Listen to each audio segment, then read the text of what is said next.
আসসালামু আলাইকুম। বর্তমান সময়ে প্রেজেন্টেশন একটি গুরুত্বপূর্ণ দক্ষতা হয়ে উঠেছে। ভার্সিটি হোক কিংবা যে কোনো প্রতিষ্ঠান, আজকাল অনেক সময় প্রেজেন্টেশনের মাধ্যমে আমাদের আইডিয়া কিংবা প্রজেক্ট উপস্থাপন করতে হয়। কিন্তু সবাই কি প্রেজেন্টেশন বানাতে পারে? অথবা যারা পারে তারা কিভাবে আরো সহজে প্রেজেন্টেশন তৈরি করবে? আজকের ভিডিওতে আমি আপনাদের দেখাবো কিভাবে ক্যানভা ব্যবহার করে খুব সহজে প্রফেশনাল ভাবে প্রেজেন্টেশন তৈরি করা যায়, তাও কোনো কোডিং ছাড়া একদম ফ্রি টুলস ব্যবহার করে। চলুন তাহলে স্ক্রিনে চলে যাই এবং ক্যানভা দিয়ে কিভাবে একটি দারুণ প্রেজেন্টেশন বানিয়ে ফেলা যায় সেটি আমরা দেখি। তাহলে আমরা আবারও চলে আসলাম ক্যানভার মধ্যে। এখন আমরা দেখব কিভাবে ক্যানভা দিয়ে প্রেজেন্টেশন তৈরি করতে পারা যাবে। তো ফার্স্টে বলে রাখি, প্রেজেন্টেশন আপনি দুই ভাবে করতে পারবেন। একটা হচ্ছে কাস্টমাইজ টেমপ্লেট গুলো ডিজাইন করে, একটা হচ্ছে নিজে প্রেজেন্টেশনের সাইজগুলো নিয়ে নিজে বানাতে। আমি এর আগেও যেমন দেখিয়েছি, থাম্বনেল একটা কাস্টমাইজ ভাবে, একটা হচ্ছে নিজে তৈরি করা। প্রেজেন্টেশনটাও ঠিক সেভাবেই করা যাবে, একটা কাস্টমাইজ টেমপ্লেট ডিজাইন করে, একটা হচ্ছে নিজে বানিয়ে। আমি যদি টেমপ্লেট ডিজাইনটা প্রথমে দেখি, তাহলে প্রেজেন্টেশন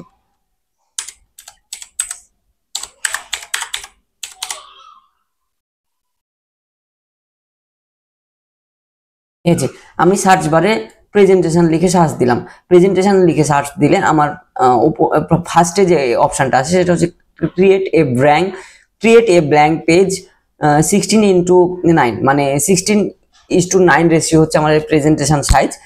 এটা হচ্ছে ব্ল্যাঙ্ক পেজ। আপনি যদি এই পেজটা নেন তাহলে আমাদের যে প্রেজেন্টেশন সাইজটা এটা চলে আসবে। এটা হচ্ছে আমাদের কাস্টমাইজ প্রেজেন্টেশন। আমরা এখান থেকে চাইলে আমাদের প্রেজেন্টেশন গুলো কাস্টমাইজ বা ডিজাইন করতে পারি।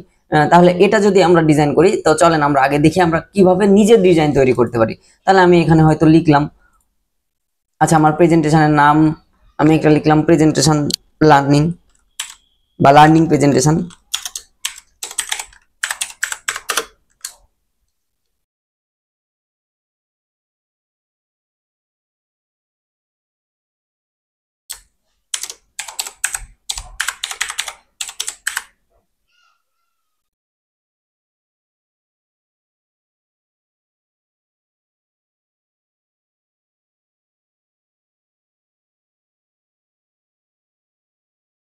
ওকে, আমার লেখা হয়ে গেল। এখন আমার পেজটাকে ডিজাইন করতে পারে হবে। আমি চাইলে এখানে একটা ব্যাকগ্রাউন্ড নিতে পারি।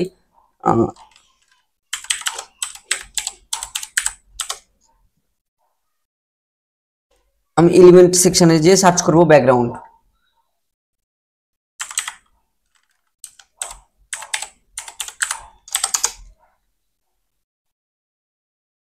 ওকে, ব্যাকগ্রাউন্ড সার্চ করলে আমার সামনে এই যে চারটা পয়েন্ট আসবে। একটা হচ্ছে ওয়াল, একটা গ্রাফিক্স, একটা ফটো, একটা ভিডিও, একটা ফ্রেম।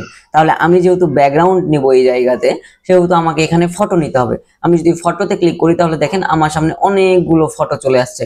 আমি যে কোনো একটা ফটো আমার প্রেজেন্টেশনের জন্য সিলেক্ট করে নিতে পারি। সাপোজ আমি এই ফটোটাই নিলাম।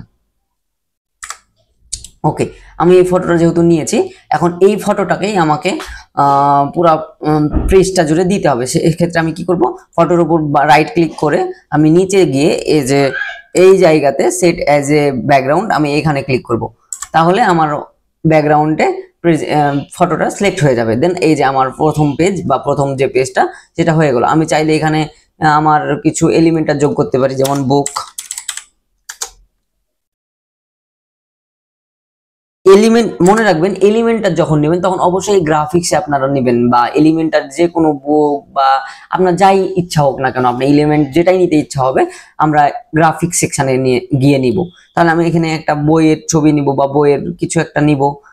সেক্ষেত্রে আমি হচ্ছে এলিমেন্টারে গিয়ে এই যে বইয়ের এটা নিলাম। আমি হয়তো এই পাশে একটা দিলাম বা মিডিলেই দিলাম। এটা হচ্ছে আমার প্রেজেন্টেশনের ফার্স্ট পেজ। এখন আমি আরেকটা পেজ নিব।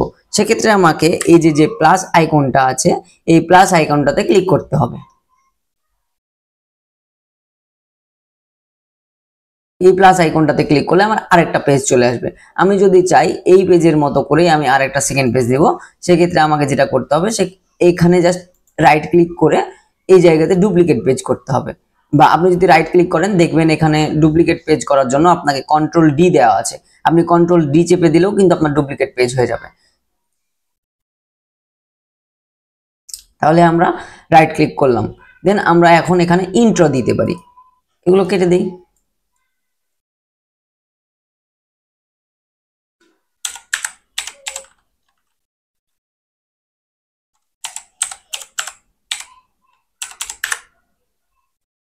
আচ্ছা, ইন্ট্রোডাকশন দিলাম। আমরা ইন্ট্রোডাকশনের পরে আমরা আবার টেক্সট নিব।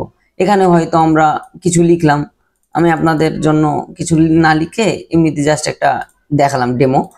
এই যে এখানে আমরা হয়তো বা কিছু লিখলাম, আমাদের ইচ্ছা মতো আমরা ইন্ট্রোডাকশন দিলাম। তারপরে ঠিক সেম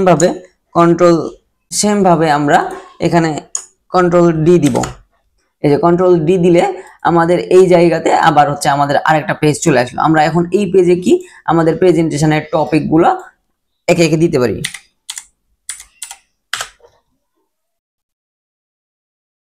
এই যে আমরা এখানে টপিক গুলো দিয়ে ঠিক সেম ভাবে আমরা আমাদের লেখাগুলো কমপ্লিট করে ফেলতে পারি। আমাদের যে টপিক প্রয়োজন সেই টপিকের প্রয়োজন হলে আমরা এলিমেন্টটা যোগ করতে পারি। আমি যদি এখানে লিখি যে না, ইংলিশ নিয়ে আমি কোনো প্রেজেন্টেশন দিলাম বা স্পিক নিয়ে প্রেজেন্টেশন দিলাম কিংবা লার্নিং নিয়ে প্রেজেন্টেশন দিলাম, আমরা ঠিক এই যে এলিমেন্ট সেকশন যাব, এলিমেন্ট সেকশনে গিয়ে আবার হচ্ছে এখানে লিখবো লার্নিং। লার্নিং লিখলাম, ঠিক গ্রাফিক্স জায়গাতে গ্রাফিক্স আমাদের সিলেক্ট করলে আমাদের লার্নিং এর অনেকগুলো ডেমো বা হচ্ছে অনেকগুলো এলিমেন্ট চলে আসে। আমি সাপোজ এই এলিমেন্টটাকে এখানে নিব, তাহলে এই এলিমেন্টটাকে যদি আমি নিয়ে নিই, দেন আমার এই যে এখানে একটা লার্নিং এর এলিমেন্ট চলে আসলো। তো আমি এটাকে আমার ইচ্ছা মতো বড় করে ফেলবো। আমি বড় করে ফেলার পরে আমি এই জায়গাতে অ্যাড করে দিব। ঠিক এভাবে আমাদের যতগুলো পেজ নেওয়া দরকার আমরা আস্তে আস্তে আস্তে পেজ নিব। পেজ নিয়ে আমাদের প্রেজেন্টেশনটা রেডি করে ফেলবো। এখন আমি এই প্রেজেন্টেশনটা যখন রেডি হয়ে গেল, এখন আমি সাপোজ আরেকটা পেজ নিলাম বা আমি এখান থেকে আবার ডুপ্লিকেট করলাম। ডুপ্লিকেট করে আমার প্রেজেন্টেশনটা শেষ। আমি এখন প্রেজেন্টেশন শেষে কি দিব, একটা থ্যাংক ইউ দিলাম।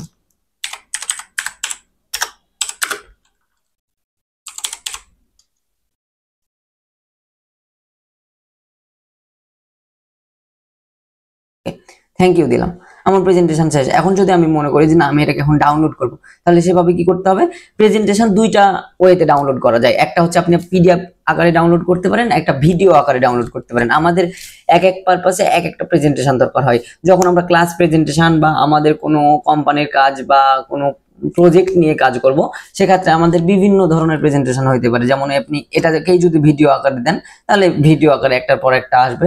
আবার যদি মনে করেন যে আপনি এটাকে জাস্ট পিডিএফ আকারে দিবেন, সেক্ষেত্রে পিডিএফ আকারে দিবেন। আমি এটাকে পিডিএফ আকারে ডাউনলোড করতেছি।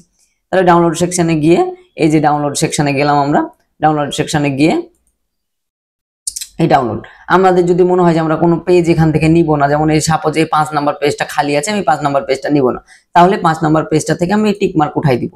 উঠাই দিয়ে এই যে এখানে ক্লিক করব, আমরা এই জায়গাটাতে ক্লিক করব, এই তীরটাতে ক্লিক করলে আমরা দেখেন PDF standard, PDF print, PPTX, MP4 video, JPG, PNG, SVG, আপনাদের যে ফরম্যাটটা দরকার আপনারা সেই ফরম্যাটটা নিয়ে নেবেন। তাহলে আমি কি করব, আমি স্ট্যান্ডার্ড পিডিএফ এ ডাউনলোড করব। তাহলে আমি এখানে পিডিএফ স্ট্যান্ডার্ডে সিলেক্ট করলাম। সিলেক্ট করার পরে এই যে ডাউনলোড অপশনে ক্লিক করলাম।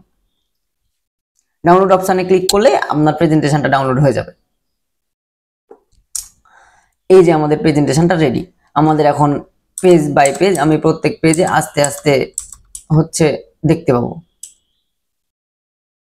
এখন আমরা দেখবো কিভাবে টেমপ্লেট গুলোকে আমরা কাস্টমাইজ করে নতুন প্রেজেন্টেশন তৈরি করতে পারবো। তাহলে চলুন আমরা চলে যাই হোম স্ক্রিনে, আবার ক্যানভা। আমি ঠিক আগের মতো ভাবে প্রেজেন্টেশন লিখে সার্চ দেবো। ওকে, প্রেজেন্টেশন লেখা হয়ে গেলে আমাদের যেটা করতে হবে সেটা হচ্ছে যে আমি এই প্রেজেন্টেশনটাকে নিয়ে কাজ করব। আমি এই প্রেজেন্টেশনটাকে ক্লিক করলাম। ওকে, আমি এই প্রেজেন্টেশনটাকে ক্লিক করলাম। এখন এই প্রেজেন্টেশনটাকে আমি আমার নতুন ভাবে সাজাবো। চাইলে আমি এগুলোর কালার চেঞ্জ করতে পারি, বিভিন্ন ভাবে ডিজাইন করতে পারি। এই যে যেমন এটা হলুদ আছে, আমি এটা হলুদ করে ফেলবা বা এটা লাল করে ফেলবো। আমি জাস্ট ওই প্রেজেন্টেশনটাকে নতুন ভাবে করব। তাহলে এখানে প্রেজেন্টেশন লার্নিং,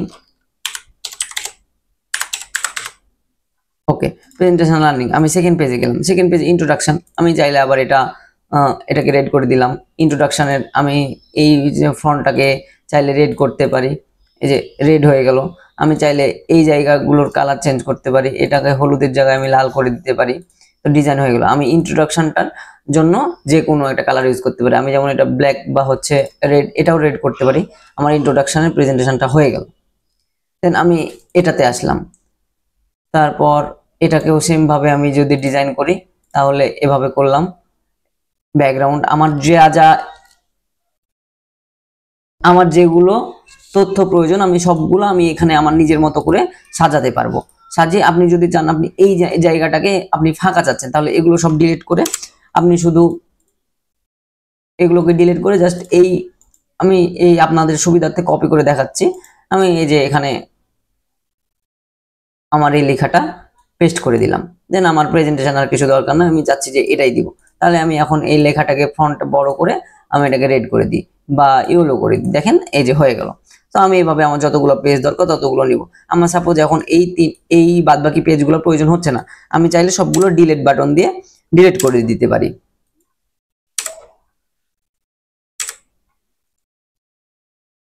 ওকে, একে একে ডিলিট করে দিলাম। আবার আমি আমার প্রেজেন্টেশনের মতো যেটা বলছিলাম লাল, আমি লালে করে নিলাম, বা আমার এই যে এটা যেমন হচ্ছে হলুদ করছি এটা আমি লাল করে নিলাম।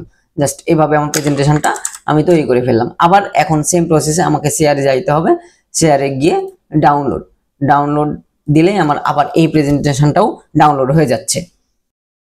ওকে, এই যে আমার প্রেজেন্টেশন ডাউনলোড হয়ে গেছে। তাহলে আমরা দেখলাম খুব সহজেই কিভাবে প্রেজেন্টেশনটা তৈরি করে ফেলা যায়। আজকের ভিডিওতে আমরা দেখলাম কিভাবে খুব সহজে ক্যানভা ব্যবহার করে একটি চমৎকার প্রেজেন্টেশন তৈরি করে ফেলা যায়। দেখা হবে সামনের ভিডিওতে নতুন একটি টপিক নিয়ে। সেই পর্যন্ত সবাই ভালো থাকবেন। আল্লাহ হাফেজ।